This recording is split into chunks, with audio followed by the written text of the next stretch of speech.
കണ്ടിട്ടില്ല.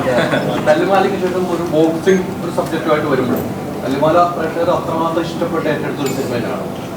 ഇത്ര ഒരു സബ്ജക്റ്റാണ് കാലത്തിന് ആദ്യം ഒരു ഭയം ഉണ്ടായിരുന്നത്. എങ്ങനെ പ്രേക്ഷകർ ഏറ്റെടുത്തു? ഞാൻ സിനിമ കണ്ടിട്ടില്ല എന്ന് പറഞ്ഞാൽ ഞാൻ 7 മണിക്കാണ് ഷോ ചെയ്തത്. ഈ ഒരു സബ്ജക്റ്റിൽ കൊണ്ട് വരുമ്പോൾ എങ്ങനെ പ്രേക്ഷകർ ഏറ്റെടുത്തു? ഒരു ഭയപ്പാടുണ്ടായി.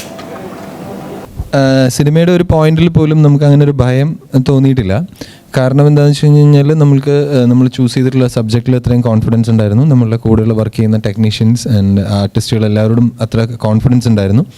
പിന്നെയെന്ന് വെച്ച് കഴിഞ്ഞാൽ ഇതൊരു നമ്മളൊരു സ്പോർട്സ് കോമഡി സിനിമയാണെങ്കിൽ പോലും, ഒരു സ്പോർട്സ് ജോണർ ഉണ്ടെങ്കിൽ പോലും നമ്മൾ മാക്സിമം ഒരു ഇതുവരെ കണ്ടിട്ടുള്ള ഒരു സ്പോർട്സ് സിനിമകളിൽ നിന്നെല്ലാം കുറച്ചെങ്കിലും മാറി നിൽക്കാൻ വേണ്ടി ട്രൈ ചെയ്തിട്ടുണ്ട്. സോ അത്തരമുള്ള ഒരു ട്രൈയും കൂടെ നമ്മൾ ചെയ്യുന്നുള്ളതുകൊണ്ട് ഉറപ്പായിട്ടും ത്രൂ ഔട്ട് ദ ഫിലിമിൻ്റെ പ്രോസസ്സിൽ നമ്മൾ വളരെ കോൺഫിഡൻറ്റ് തന്നെയായിരുന്നു.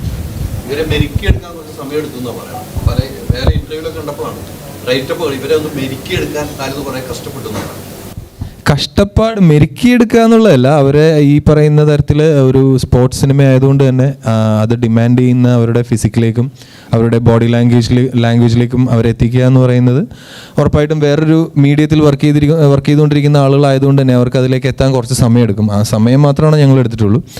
എല്ലാവരും ഒരുവിധം പോപ്പപ്പ് ചെയ്ത് വളരെ പെട്ടെന്ന് തന്നെ അത് എത്തി. ഏകദേശം ഒരു 6 മാസം നമുക്ക് അതിനുവേണ്ടി സ്പെൻഡ് ചെയ്യേണ്ടി വന്നു.